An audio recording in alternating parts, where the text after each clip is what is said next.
Hello everybody, I'm back here in the rack and I wanted to show you a new feature that's been put in over this last week, and you'll see here aiming aid, and I can now enable this. Let's show you what it is. Go to a stick, it's just the house cue. So now it's hard to see on the rack itself. Let me move the ball. See if it shows up any better on. Yeah, can you see that down where I'm aiming? It's kind of showing a picture of the cue ball down there and where it's going to end up when I hit the ball. Now your initial thought might be, oh, but that feels so cheaty. And at first that was my reaction. It's like, I don't want to play a game like that because it tells me how to hit. And so like I want to make, I think this is the 5. I want to make this in the side pocket. Normally that's a really hard shot for me. But because of this aiming indicator, I can kind of direct where I have the cue ball as to where I want to hit the ball to make it in the pocket, not hit the other ball in front of it. It doesn't give you a line all the way to the pocket, but it kind of tells you where you're going to go. Now, the thing that makes this useful, in my mind, is not that you just make the ball, but that you can see on the cue ball itself, where your stick needs to hit the ball in order to make that shot. And if you're paying attention to that aspect as well, then you can learn from this. So here it's telling me that I need to hit the cue ball in that spot on the object ball and with a certain kind of English. In this case, it's right English. Again, because we want that ball to spin towards the pocket, not away from it. So let's see if I can make it past that 9. It's close. So it's not guaranteed to let it go in the pocket. Let's line up another one. We'll look at this. I think it's the 9. Yeah, into that corner. Again, another cut shot that you'd have to practice that normally to figure out, okay, where do I need to hit the ball? Let's see what this says here with the house cue. Pretty much right there. So very, very exaggerated English here. As you can see, my stick is way on the left of the cue ball and it needs to hit the object ball almost straight behind it, which makes sense because if I were to line this up, I'd need to hit the ball where my cue stick is pointing to make it to the pocket to be straight. So this is a guide to help you learn that. But the way to make it useful, again, is to pay attention, not just to hit the ball when you see the line go where you need it to go, but to look at where your cue stick is lining up on the cue ball. Let's change sticks and see if that English changes. So here's the Hustler. It's the first cue that it's the red Hustler. It's one of the beginner cues that's listed in the shop that you can buy with your coins. And as you can see,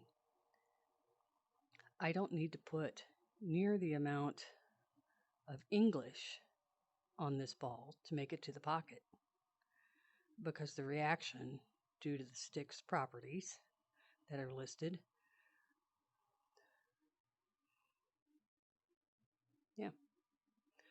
let's try the next one up. So we'll go from the Hustler to the Sniper.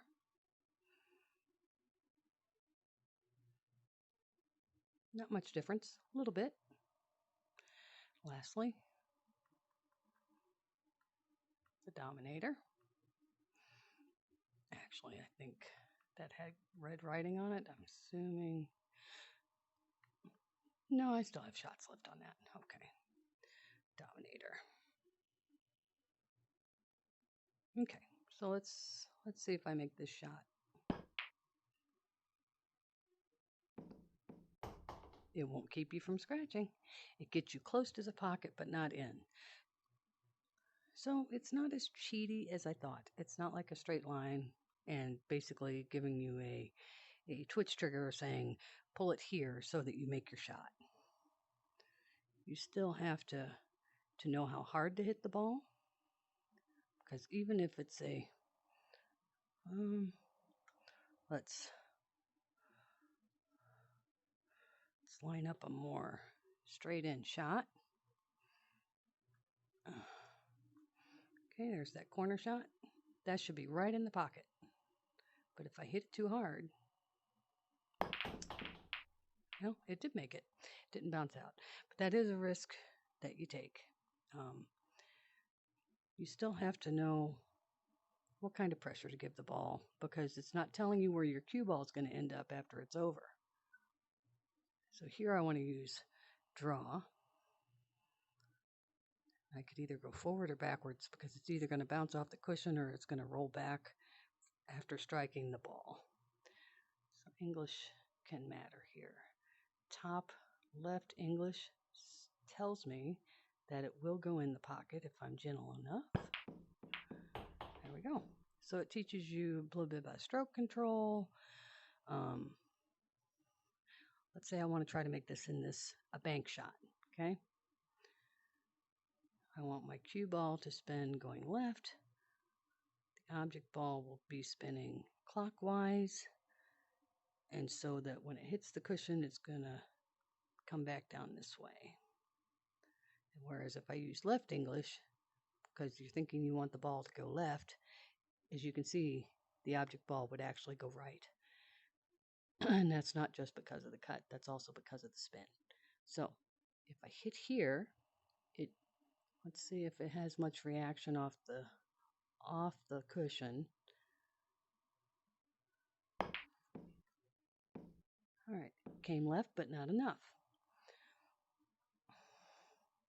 Unfortunately, I can't set up object balls to, what if I want to come, does it show me straight off the cushion shots? No, it does not see an object ball in line after it hits the cushion, which is interesting. They put in the other, but not. Yeah. Maybe that's because I wasn't going to hit it. Let's drop that again.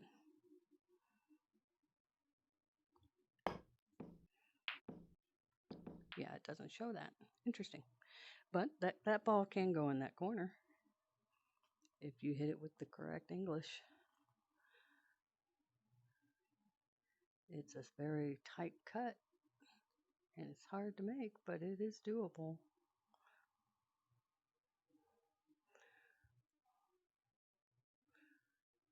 I see that line hovering when I get to a certain spot. I just have to make sure I'm still hitting the object ball. It's going to take some severe English.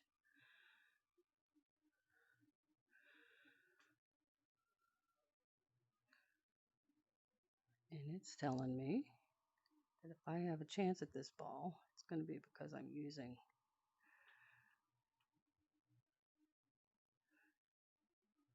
some right English. Maybe it is too severe. I mean, the easier shot is down at that corner, but you're probably going to scratch. Maybe not. Let's see. Yeah. I wasn't looking at whether I'd make that ball or not so much as I was, what does the after effect. Okay, so I want to make it in that side. A little bit of right English to make it go left. Yeah. I moved my cue stick before I locked it. I still made it because it banked, but it's too far away from the position I'm at in real life. Okay. I want to use draw. So I really want to pop this ball to get the draw. There's the draw. So this can be a great learning tool.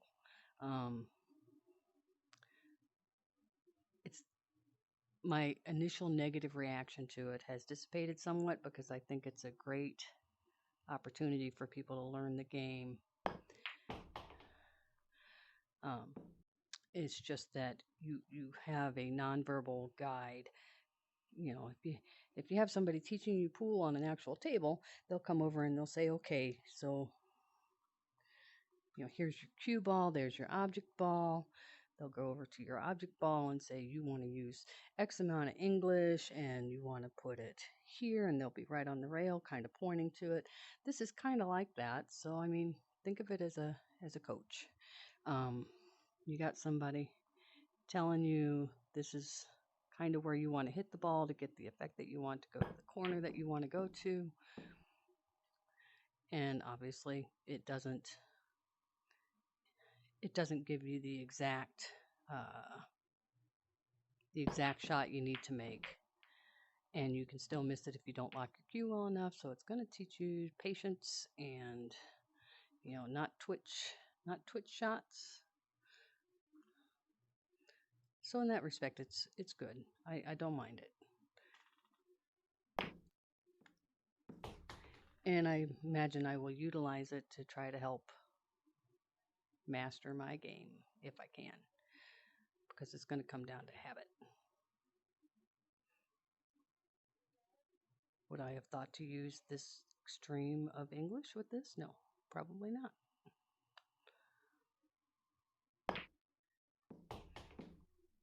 And I would have been wrong. English will affect your shots too.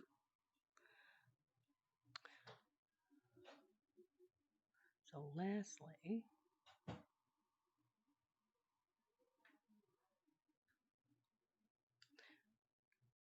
if you want to be competitive,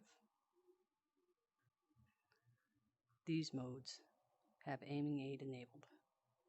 250, 500 in both 8-ball and 9-ball.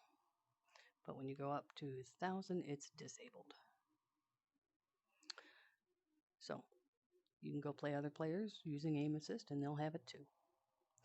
Or you can go up to the higher level games and use it without being enabled. Also, they did fix the YouTube player in the respect that you can pull up whatever it is you want to watch. I was watching Petticoat Junction last time I was in here, and it remembered that. Bar is now working. Oops, wrong room. We're just going to run up to an empty room. Player there. It has changed. It's now a more formal, what you might be used to with a YouTube player. Bigger search. You can sign in if you can get it to work. I couldn't get it to work. It would not accept my password. It said that the browser wasn't enabled for using YouTube. I don't know why that is. But I can still search for things without being signed in. That's it. Hope you found this helpful. Thanks for watching. Bye-bye.